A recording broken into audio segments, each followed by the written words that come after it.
Pastor Cléber. A paz do Senhor para a amada igreja, amém, irmãos? Amém. Amém? Amém. Poder sentar em nome de Jesus? Abra por gentileza o primeiro livro dos reis de Israel.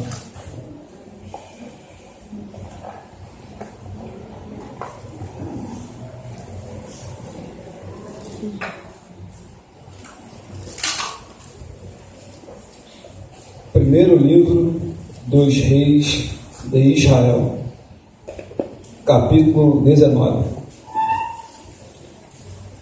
Muito grato pela essa oportunidade mais uma vez, que me foi concedida pela direção do anjo da igreja. Creio que aquilo que vai ser ministrado não é uma palavra de explosão, não é uma mensagem que vai fazer você sair da cadeira e voar, mas é uma mensagem que vai te fazer refletir.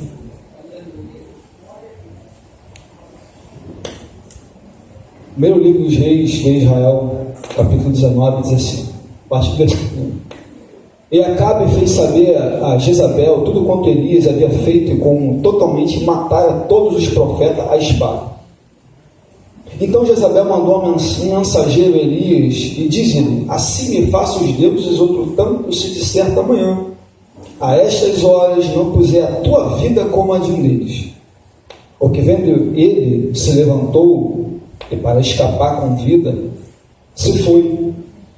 Veio a Berseba, que é de Judá, e deixou ali seu moço. E ele se foi ao deserto, o caminho de um dia, e veio e se assentou debaixo de um zimbro e pediu em seu ânimo a morte. E disse: já basta, ó Senhor, toma agora minha vida, pois não sou melhor do que meus pais. E deitou-se e dormiu debaixo de um zimbro, eis que então um anjo tocou e disse: levanta-te e come. E olhou, eis que à sua cabeceira estava um pão cozido sobre brasas e uma gotinha de água. E comeu, bebeu e tornou a deitar-se. Então o anjo do Senhor tornou segunda vez e tocou e disse: levanta-te e come, porque é muito comprido do céu o caminho. Levantou-se, pois, comeu, bebeu, com a força daquela comida, caminhou 40 dias e 40 noites até Horebe, o monte de Deus. E ali entrou numa caverna e passou ali a noite. E eis que a palavra do Senhor veio a ele e disse-lhe: o que fazes aqui, Elias? Amém? Deus, muito obrigado por essa noite, por essa oportunidade. Como essa palavra, Senhor Jesus Cristo, que ela possa alcançar de mente os corações, segundo as necessidades que cada um aqui precisa ouvir, Senhor. Eu sei que muitos irmãos e irmãs que estão aqui saíram dos seus lares para ouvir uma palavra, e que essa palavra seja resposta para que cada uma delas receba e saia daqui entendendo que Deus falou com elas. Te peço, o Espírito Santo me guie com a sua palavra, que é a verdade, e é por ela que somos guiados, e é por ela que somos salvos. Em nome de Jesus, amém. Irmãos, a Bíblia está repleta de assuntos muito importantes.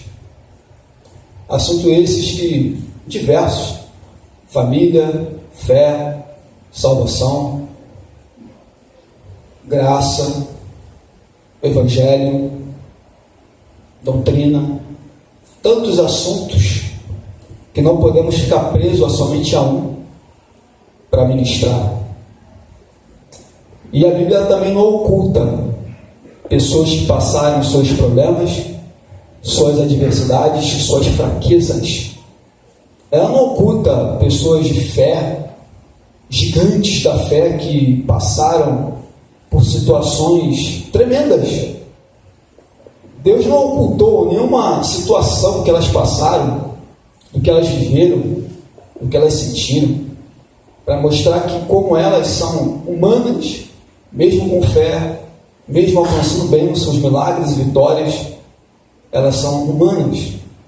Então elas não estão diferentes de nós, que também somos humanos e temos as nossas falhas, as nossas lutas, as nossas adversidades como seres humanos. Por que eu falo isso, irmãos? Porque o texto aqui que a gente acabou de ler E eu quero frisar sobre Elias, um homem em depressão. A gente vai analisar o texto, vai ver alguns pontos que mostram um homem tão importante para Israel, um gigante da fé, passou por um período de depressão. Quando olhamos aqui no contexto do capítulo 18, nós observamos que existe uma batalha espiritual, uma grande batalha que foi convocada por ele. Os 400 profetas de Baal, os 400 profetas de Azera, que comia na mesa de Jezabel. Eram pessoas, eram profetas que profetizavam ali no reino do norte. E Acabe, o rei, com a sua esposa Jezabel, é que comandava a questão política e a questão religiosa em Israel era Baal. Quando Elias propôs o desafio, isso Elias, depois que ele orou e não choveu sobre Israel, ele desaparece, e quando ele retorna, ele vai querer ter um confronto ou uma situação para mostrar que Deus era Senhor e não Baal. Ele faz uma convocação. A gente sabe da história que esses 400 profetas de Baal com os 400 de Azera no Monte Carmelo, existe um desafio que ele propõe. Um desafio qual era? Levanta o altar, pega os bezerros, corta os bezerros, coloca sobre o altar, e o Deus que responder com fogo, esse é Deus.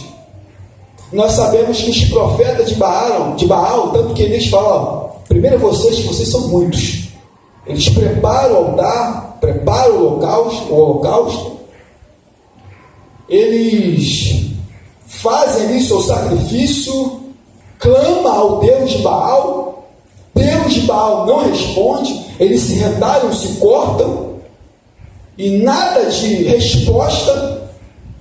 E até o profeta Elias até dá uma zombada, deve estar dormindo, desperta ele, deve estar viajando, deve estar fazendo alguma coisa, Baal. E depois que eles não conseguiram o resultado, Elias repara o altar, 12 pedras, coloca lá o holocausto, manda cercar o altar, manda pegar água, faz a oração, Deus responde, desce fogo do céu, consome o holocausto, consome a água, e todos que estavam ali, do povo de Israel, observaram e viram, só o Senhor é Deus.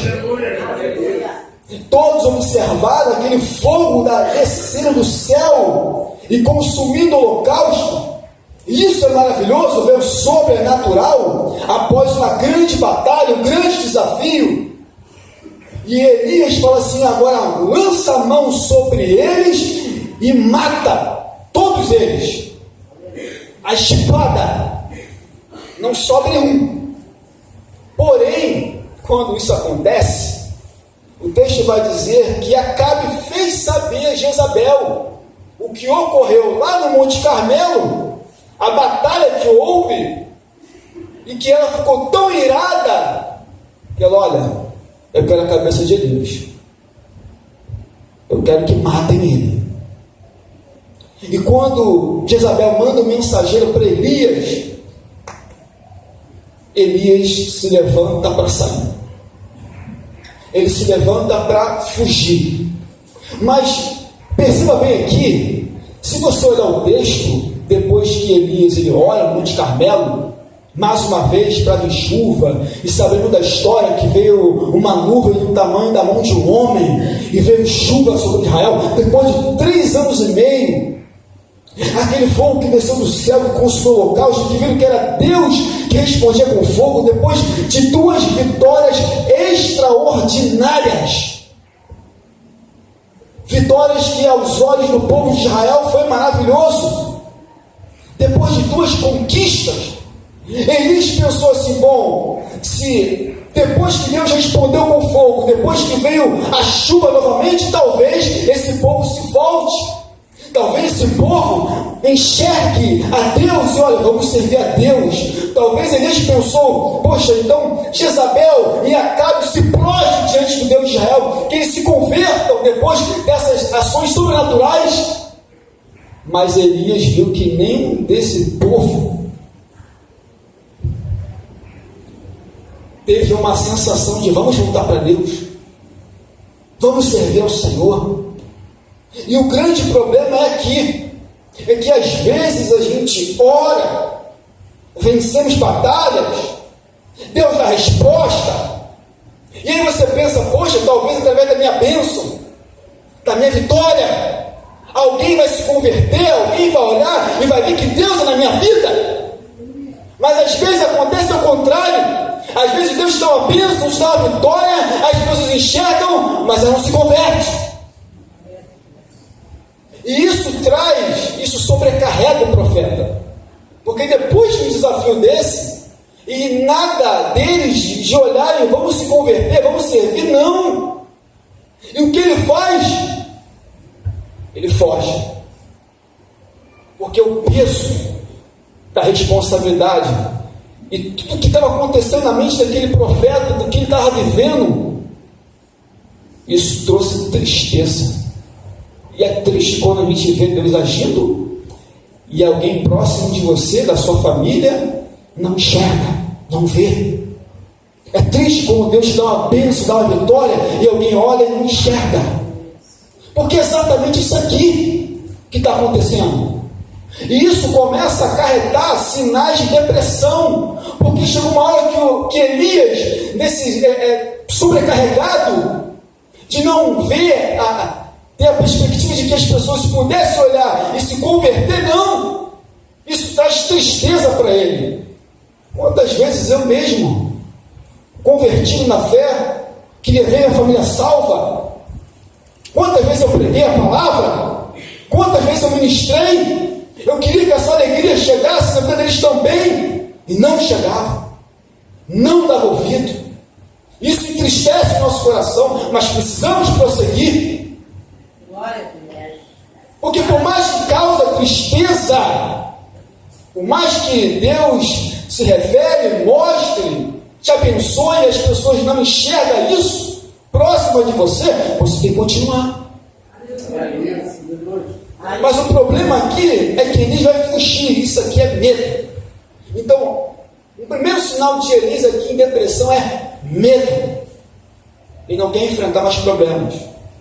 Ele não quer mais ser aquele cara imponente, ser um profeta. Ele quer agora ter medo. E medo traz fuga, fugir. Então, o sinal que eu percebo da depressão desse homem é o medo. Outro ponto aqui diz no versículo 3: o que vendo ele se levantou para escapar com vida, e veio a Berseba, que é de Judá, e deixou ali o seu moço. Ele vai para o deserto, ele deixa aquele jovem que o seguia, deixa para lá, quero ficar sozinho. E diz que ele se foi para o deserto, ele se isolou. Ele tem medo e se isola. Sinais de depressão: tem medo, se isola, não quer viver em ambientes sociais, não quer ter a presença de ninguém. E nós somos seres sociáveis, necessitamos de conviver, de conversar, de sair, de se distrair, é natural nosso. Mas Elias, em depressão, ele prefere se isolar, prefere ficar só. E o texto diz mais, que quando ele está ao caminho de um dia, ele se assentou debaixo de um zimbro, de uma árvore. E diz que ele pediu seu ano à morte. Então, ele vai, caminha, se isola, fica debaixo de uma árvore. Senhor, eu quero morrer, não quero mais viver. Isso aqui é sinal de depressão. Aí você pensa, poxa, mas Elias, um homem que orou, o fogo desceu, está em depressão? Porque diz lá em Tiago que Elias era um homem sujeito às mesmas paixões que as nossas. Elias aqui era um super crente. Ele pediu a morte. E quando eu estava sentado nesse banco aí, um problema que eu passei muitos anos atrás, eu não sabia que era depressão. Me perdoe. doido?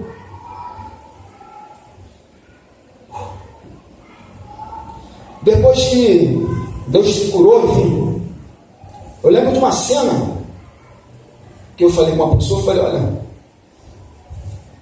não quero viver mais não. Não quero mais viver, quero morrer. Aí aquela pessoa ligada em Deus, não. Deus tem muita coisa para fazer na sua vida, aleluia. Se aproxima de pessoas que têm palavra para a sua vida, para te levantar, para te orientar, e não para te desanimar. Quando eu vim cabisbaixo e triste, quero morrer, alguém fala, não, você vai viver, tem vida, Deus vai te abençoar, Deus vai te levantar, você tem uma caminhada longa.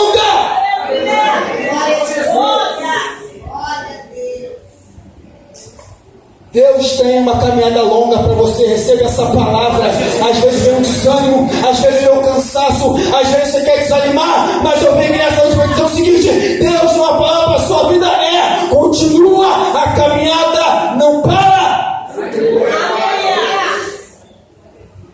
Aquela cena me marcou, me emociona, porque eu sei exatamente o que eu estava vivendo, mas Deus falou comigo, não.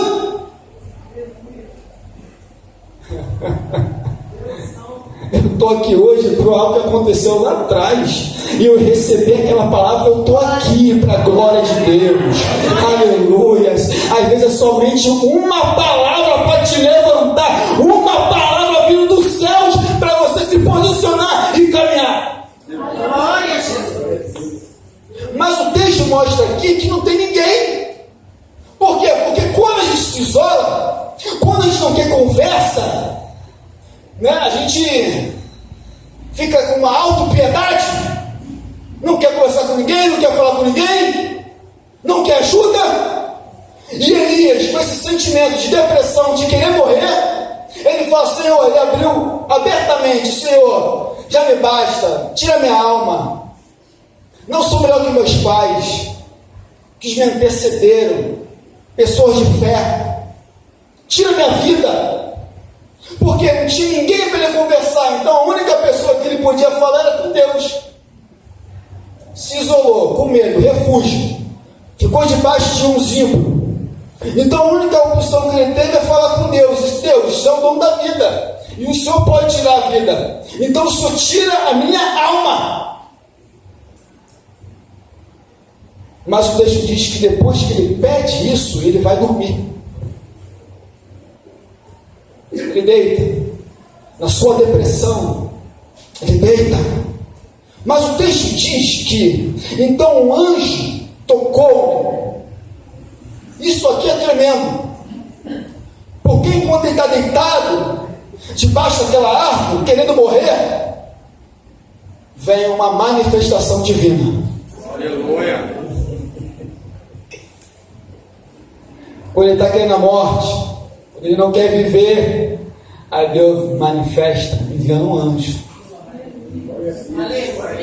Eu não sei como Deus vai se manifestar para você, mas aquilo que você pensa: não quero mais não, Senhor, não quero mais ministério, não quero mais caminhar não, mas Deus vai se manifestar de alguma forma para você dizer: não, você não tem que parar, você não tem que ficar prostrado, você tem que ficar de pé, é de pé. Quando eu me manifestar, não é para se prostrar, não é para não, é para ficar de pé. Porque o anjo foi lá, o anjo do Senhor foi lá. Porque quando não tem ninguém, dormiu até anjo. Glória a Deus. Porque o mesmo Deus de ontem, de hoje, eternamente. Se ele quiser, ele faz. Para levantar alguém, ele faz como ele quer. Ele trata, ele age, ele manifesta como ele quer. E diz o seguinte: levanta-te e come.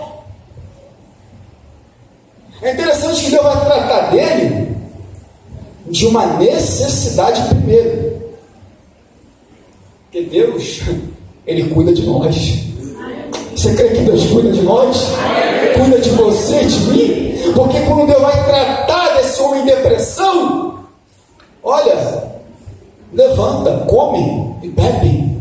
Porque quando ele levanta da sua cabeceira, ele vê um pão em brasas, ele vê água, ele vê a providência divina do lado dele, porque quando Deus quer te levantar, ele até providencia, ele até abençoa, ele vai e mexe e trabalha em nosso favor, ainda que estamos desanimados, ainda que não queremos mais, aí Deus vai se manifesta com uma provisão divina.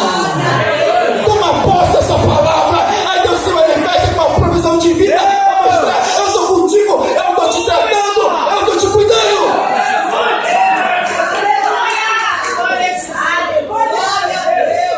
Quando Deus cuida de nós, até vir providência divina, você toma posse dessa palavra, aí Deus cuida de mim e Deus cuida de você. Aleluia! Mas a questão é, ele come e bebe, está saciado, mas ele volta a dormir. Ele recebe uma visitação angelical, tendo uma ordem para levantar. Ele recebe uma provisão divina. Aí você não está vendo como Deus está trabalhando?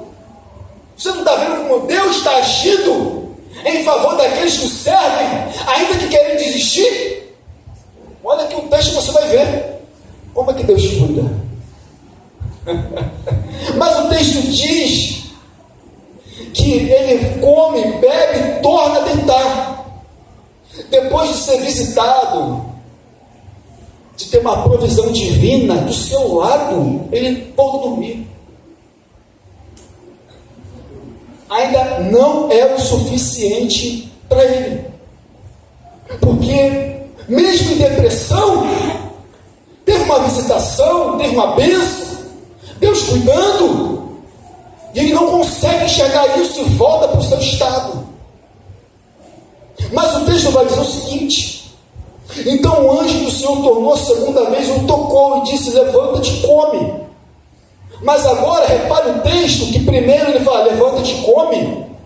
Ele deita e depois toca novamente e diz o seguinte: levanta-te e come, vírgula, porque muito será cumprido o teu caminho. Um homem em depressão está sendo tratado por Deus, e Deus fala para ele, eu não, é só ver uma vírgula e fala o seguinte: levanta-te, muito cumprido é o teu caminho. Deus visita ele, manda um anjo, ministra, aí mais uma vez Deus ministra, mas tem algo para ele que ele pensou que não, que para ele estava acabado no chão, a caminhada, porque ele queria a morte, não queria a vida. Mas o anjo fala para ele: não, tem um caminho para você trilhar ainda mesmo. Pensamento de morte ele tinha, queria que Deus tirasse a própria vida dele. Mas o anjo vai lá e fala para ele: não, Elias, teu caminho é cumprido. Sabe o que é isso? Eu tenho uma trajetória longa para você. Irmãos, eu estou sentindo uma graça de Deus aqui, irmãos, uma presença poderosa do Santo Espírito, para te dizer: eu tenho uma caminhada longa para tu aqui nessa terra. Aleluia. Quando vir pensamento de morte, quando vir pensamento de parar de existir, lembre-se: eu tenho um caminho cumprido para você, eu tenho uma trajetória para a tua vida, eu tenho uma realizações a fazer.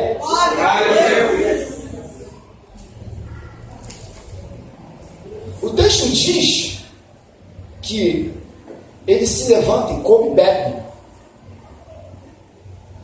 do pão e da água.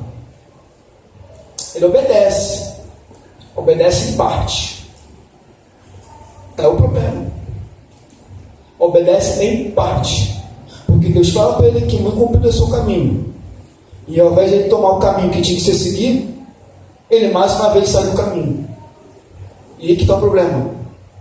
Deus cuida, Deus trabalha, Deus zela, providencia, tem uma trajetória, mas a pessoa vai: não, vou para outro caminho. E aqui está o problema. Ele quer seguir outro caminho. Não é o caminho que Deus projetou para ele, mas é o caminho que ele quer seguir. Por quê? Porque ele ainda está em depressão. Ainda está em um estado de depressão. Um estado de depressão nos leva para caminho que a gente não quer.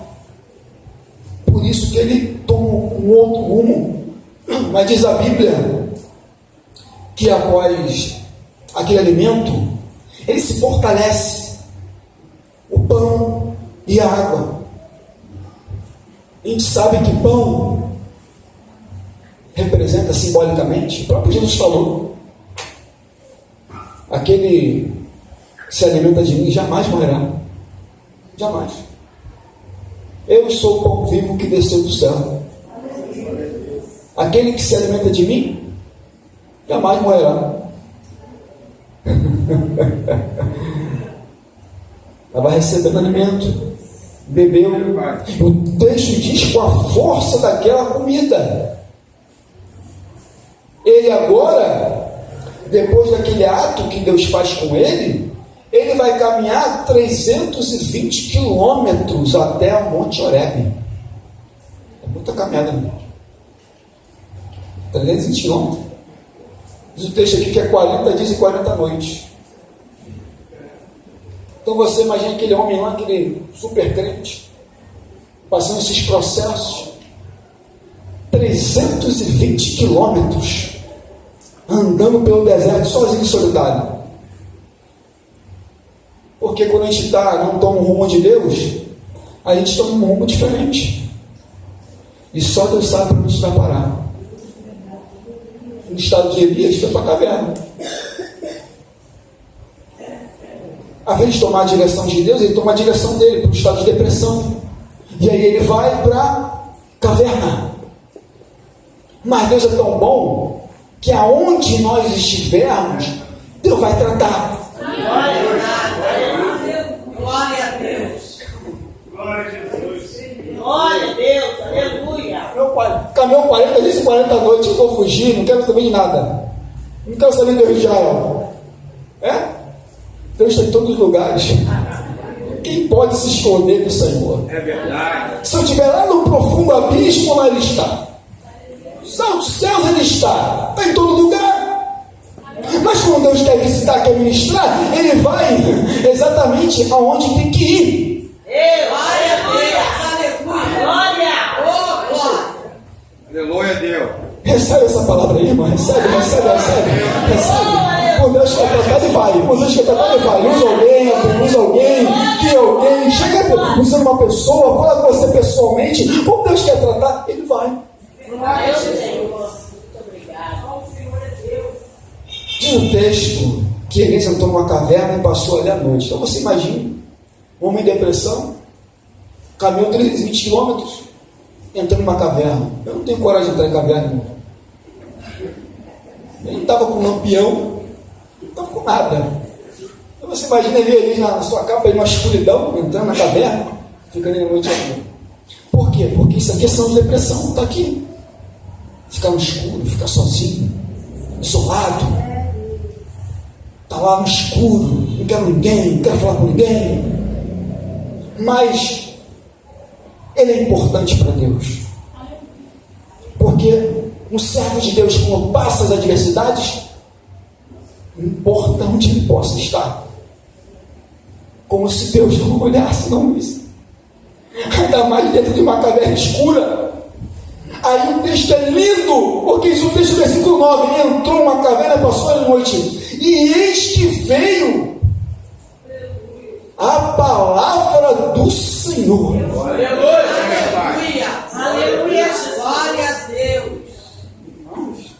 Está aqui o texto. A palavra foi lá na caverna. Nos lugares mais tenebrosos, a palavra vai. Se Deus tiver que te tratar em algum lugar para te colocar no caminho dele, ele vai com a palavra. Ele vai com a palavra. Aleluia. Deus não quer falar conosco, ele vem na palavra. Diz a mim: vem a mim a palavra do Senhor. Aleluia. E veio a palavra do Senhor a João Batista no deserto. E veio a palavra do Senhor a Jeremias. Porque é a palavra, ela vai. Quando alguém precisa, o Senhor se manifesta pela sua palavra. Ele está em depressão, dentro de uma escuridão, mas a palavra foi lá. Aleluia. Glória a Deus. A palavra vai em lugares que a gente jamais podemos imaginar. Quando Deus quer tratar com alguém, a palavra vai. Calma aí, irmãos. Quando Deus quer tratar, a palavra vai lá. Ele está em depressão, ele está na escuridão, mas a palavra entra. A palavra entra. Irmãos, a palavra de Deus é poderosa para entrar em lugares hostis, em lugares em que ninguém quer entrar, mas a palavra de Deus, ela vai em conta da pessoa. Aquela palavra vem com uma pergunta: o que faz aqui Elias? Interessante, né? Profeta de Deus na caverna. Deus não fala com Elias: Elias, meu servo, toma tua caminhada, aqui não é seu lugar, você é um profeta, você é meu servo. Não. Deus, a palavra visita Elias com uma pergunta. Porque às vezes a palavra vem com uma resposta. E às vezes a palavra dele vem com uma pergunta. Glória a Deus. Como assim? Uma pergunta. Está aqui o texto. O que fazes aqui, Elias? Às vezes ele pensou, serenado, tratado, como foi lá debaixo do zimbro. Não. Ele simplesmente fala: o que tu fazes aqui? Ou seja, o teu lugar, Elias, não é dentro de uma caverna. O teu lugar não é ficar em escuridão. Calma aí, irmãos. Meu Senhor. Quem disse que caverna é lugar de crente? Quem disse que caverna é lugar para se refugiar e se esconder? Por isso que Deus fala: o que tu fazes aqui, Elias? Glória a Deus. Aqui é teu lugar. Elias, não, eu fiz uma chamada contigo não para tu ficar dentro de uma caverna. Por isso que ele pergunta: o que tu fazes aqui, Elias? Aí Elias dá uma resposta. Olha o versículo 10. Ele disse: tenho sido muito zeloso pelo Senhor. 2 exércitos. Tenho sido zeloso, sabe, eu tenho me dedicado a ti, tenho te servido, tenho te adorado, tenho sido instrumento na tua mão, tenho sido zeloso. O Senhor, Deus dos exércitos, porque ele experimentou esse Deus dos exércitos, ele sabe do Deus que ele serve, mas ele vai falar, dando uma resposta para Deus, o seguinte: porque os filhos de Israel deixaram o teu conserto. Lembra do que aconteceu lá atrás, da decepção que ele teve, do indício de depressão, quando ele quer ir embora? Olha, eles deixaram o teu conserto, deixaram a tua palavra, derrubaram os teus altares. O altar é lugar para sacrifício, para ter uma comunhão. Derrubaram, mataram teus profetas a fim de espada. Só eu fiquei. E querem tirar a minha vida. Interessante. Elias estava com o seu diagnóstico, o que ele viu: olha, não tem ninguém para te servir. Mataram teus profetas, derrubaram teus altares. Israel não quer saber da tua palavra. Só eu fiquei. Querem tirar minha vida. Mas o texto diz: e disse-lhe: sai para fora, ponte nesse monte perante a face do Senhor. E eis que passava o Senhor como grande e forte vento, que fendia os montes, quebrava as penhas diante da face do Senhor. Porém o Senhor não estava no vento. Depois de um terremoto, o Senhor não estava no terremoto. Depois de um fogo, o Senhor não estava no fogo. E veio uma voz mansa e delicada. E sucedeu que Elias envolveu o seu rosto na sua capa e saiu para fora. E pôs-se à entrada da caverna e diz mais uma vez: o que faz aqui, Elias? Você perceba que existe aqui uma ação natural, e Elias está lá dentro. Quando vê uma voz mansa, tranquilo, entrando na caverna. Ele vai lá, se envolve na sua capa, sai, e Deus pergunta de novo: o que tu fazes aqui, Elias?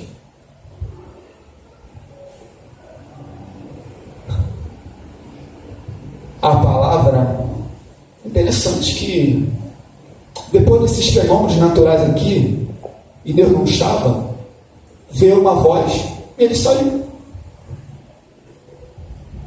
A voz de Deus ainda é poderosa para tirar. Glória a Deus. Aleluia. Está aqui, está aqui. Ele ouviu aquela voz mansa e delicada lá dentro da caverna, e aquela voz o conduziu para fora da caverna. Ou seja, a voz de Deus é tremenda, é linda, é maravilhoso saber que a voz dele nos conduz e nos tira para estarmos diante dele. E mais uma vez: o que tu fazes aqui, Elias?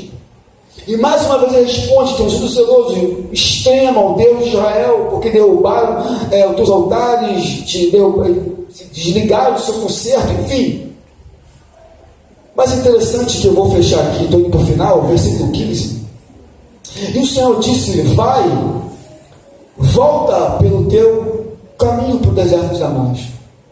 Interessante que após esse momento de Elias em depressão, e Deus tratando com ele, agora Deus tem uma palavra para ele: agora você vai voltar para o teu caminho. O que é isso? Deus direcionou ele para colocar de volta para o ministério, para colocar de volta para a sua chamada, para colocar de volta para a vontade de Deus. Deus nos tirou para a gente fazer a nossa vontade, mas para fazer a vontade daqueles que nos chamam. Como Deus visita falar conosco, não é para a gente ficar no mesmo lugar, é para Deus direcionar, para a gente caminhar na sua presença como Ele quer. Por isso que Deus falou com ele: Elias, volta para o teu caminho. Aí não adiantou nada, né?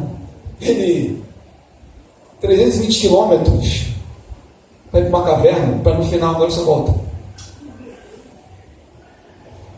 Quem mandou você tomar o teu caminho? Agora você volta. Agora você trilha o caminho da obediência. Por quê? Porque Deus já tinha realizações a fazer com o profeta.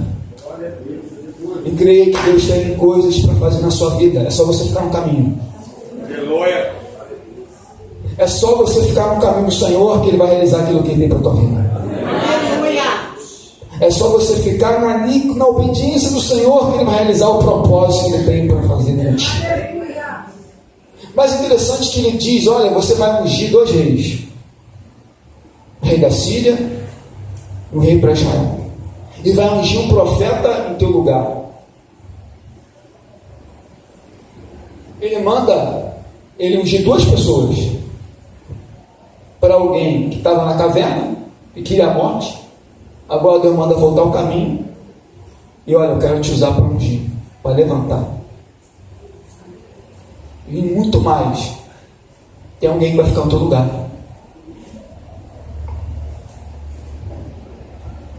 Calma aí, nossa, esse texto aqui, claro, irmãos, que ninguém é substituível de fato, mas Deus, olha nisso, tem alguém para ficar no teu lugar. Mas esse alguém ainda vai caminhar contigo, e esse alguém seria Eliseu. Eu vou colocar a pessoa para caminhar do teu lado, Elias, para você ensinar o ministério, para você ensinar a servir ao Deus de Israel. Alguém queria pedir a morte, agora vai ser um instrumento de Deus para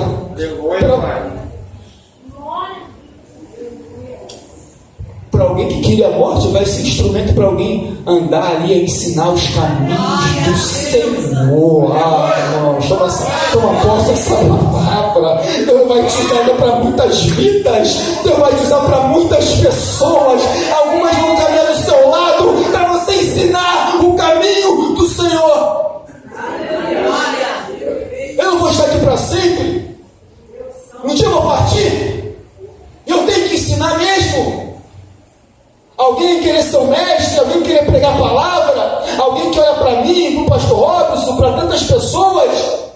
te mostrar o caminho, a palavra, a trajetória, para que elas continuem. Glória a Deus. Eu não vou ficar aqui para sempre. Por isso que Deus fala, olha, vai ter alguém que vai ficar no teu lugar. Mas antes de você ir, você vai ensinar. Você vai ter uma companhia. Alguém vai estar do teu lado. Deus ainda tinha realizações para fazer na vida dele. E creio que também Deus tem coisas para fazer na sua vida. Agora não é mais um em depressão. Não é mais um prostrado, caído. Agora alguém que vai ser um instrumento de Deus para abençoar, para ungir. Agora vai ser um instrumento do Senhor. Hoje em dia é difícil alguém querer ser instrumento de Deus. Ninguém quer mais. Ninguém quer um ministério profético. Ninguém quer mais. Muitos não querem mais ser pregador da palavra. Mas tem outros que ainda querem. Tem outros que ainda desejam, anseiam por isso. E são esses que Deus vai colocar do teu lado. Isso aqui, ungiu depois Eliseu lá. Está lá, está aqui. Ou acha que a obra vai parar? A obra não vai parar. A obra vai continuar. Aleluia. Aí Deus vai te usar, aí vai dar continuidade à obra, outros virão e a obra vai prosseguir, porque isso aqui é uma obra de Deus e não dos homens. Mas tem um detalhe interessante que Elias não sabia. Está aqui o texto.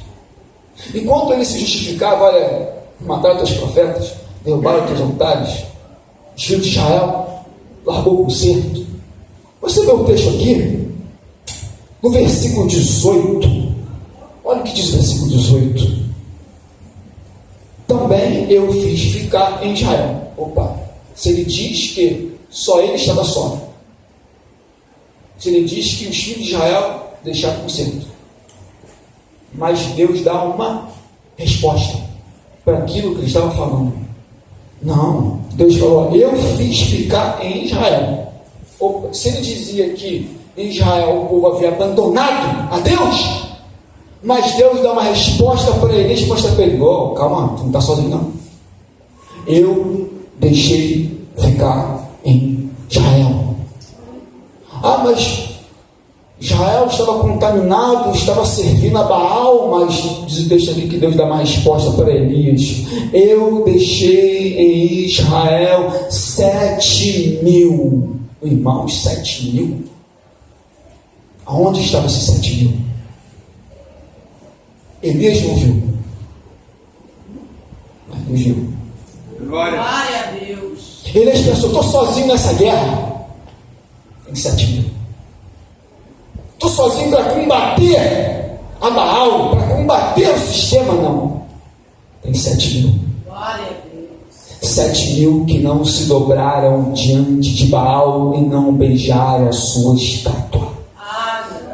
Quando Elias pensou, estou sozinho nessa batalha, não tem jeito, pode tirar não? Deus responde para Elias, eu tenho 7.000 que não dobraram o joelho e toda a boca que não o beijou. Eu tenho 7.000 reservados, eu tenho remanescentes, assim como tu, Elias, eu tenho 7.000. Elias não sabia, mas Deus revela para ele, eu tenho 7.000. Pessoas que não se corromperam. E nessa geração aqui que nós estamos vivendo, ainda tem pessoas fiéis, como eu e você. Tem pessoas como eu e você aqui, que vem aqui no culto da noite, procurando ser fiel a Deus, procurando andar no caminho do Senhor. São os remanescentes desses últimos tempos que nós estamos vivendo. Deus ainda está preservando a minha e você. Ele está preservando a tua vida e a minha vida ainda que não faça essa terra. Enquanto as pessoas, não tem mais, não, tem crente ainda fervoroso, ainda tem crente que ora, ainda tem crente que quer ministério profético, ainda tem crente que anda com Deus, ainda tem crente que gosta da palavra, ainda tem crente que gosta de servir, ainda tem crente que gosta de andar no caminho da palavra, ainda tem crente que gosta de ser bênção, ainda tem crente que busca a presença de Deus, ainda tem crente que não se contaminou, ainda tem crente ainda.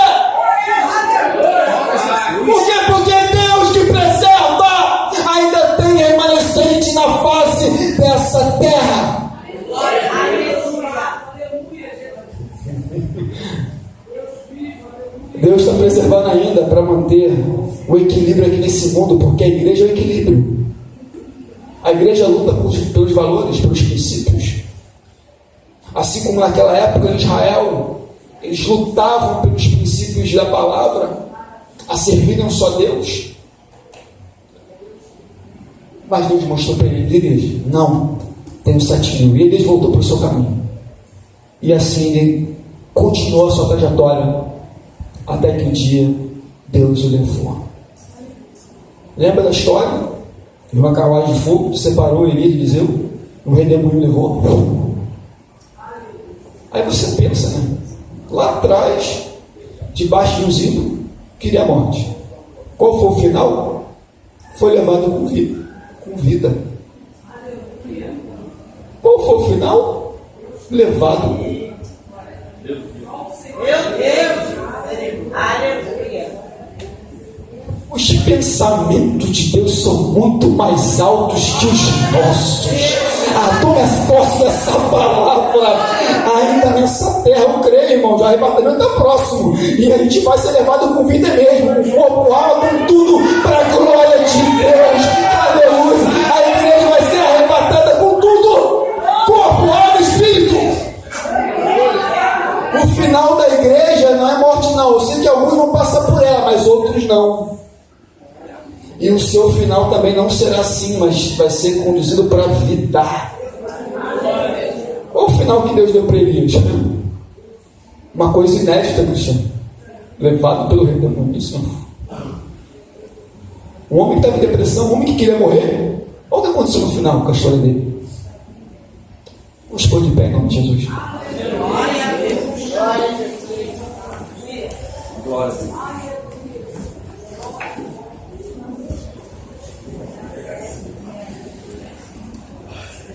Irmãos, sei que eu procuro ser assim meu objetivo quando eu procuro ministrar a palavra. Aqui nós vemos um homem em depressão, mas que foi tratado. Deus tratou, Deus trabalhou, Deus o conduziu com vida. Que maravilha, conduziu com vida. Deus usou ele para levantar outros ministérios, que é o caso do profeta Eliseu. Ungiu reis, autoridades. Olha que planos que Deus revela. Até os planos Deus revela assim, sabe? Olha, eu vou fazer isso na tua vida. Ó, tu vai usar, vai ungir o profeta lá, vai ungir um rei lá em Israel, um rei lá na Síria. Aí Deus até revela, né? Porque depois que Deus trabalha, Deus trata, aí Deus se revela. Tem isso para fazer contigo, tem isso para fazer, tem isso para fazer. Primeiro ele tratou lá debaixo do zimbro, tratou na caverna. Glória a Deus! Acho que ele estava legal, agora vou me revelar agora o que eu tenho para fazer ainda para a tua vida. Glórias a Deus! Porque não adianta Deus revelar tanta coisa para que tem que fazer se primeiro tratar. Se você não ficar de pé, sem entender, e aí seguir a caminhada. Foi assim com esse profeta. Vê o final da história dele. E Deus aqui nessa noite não quer que você fique prostrado, fique cabisbaixo, fique desanimado. É uma palavra que nos revigora, que nos dá esperança, que nos dá a entender que é possível. Sim, é possível. Aleluia. Deus abençoar, Deus levantar, Deus fazer uma obra maravilhosa. Ainda é possível hoje, ainda é dia. Não desiste não. Essa palavra aqui não é uma palavra de explosão, é uma palavra de reflexão. De um homem das mesmas paixões que as nossas, mesmas aflições, mas venceu. E teve um final tremendo, pastor Marcelo. Eu estou sentindo uma graça aqui, irmãos. Porque a gente pensa que o nosso final, que a gente pensa que tem que ser assim. Mas Deus não, vai ser assim. Aleluia. Vou fazer assim. Porque sou eu que sou dono da tua vida. Aí quando Deus coloca ele no caminho, aí Deus dá um final tremendo. Que ficou marcado no registro bíblico. São são poucos. Um registro maravilhoso. E Deus tem algo para fazer na sua vida. Tem sim.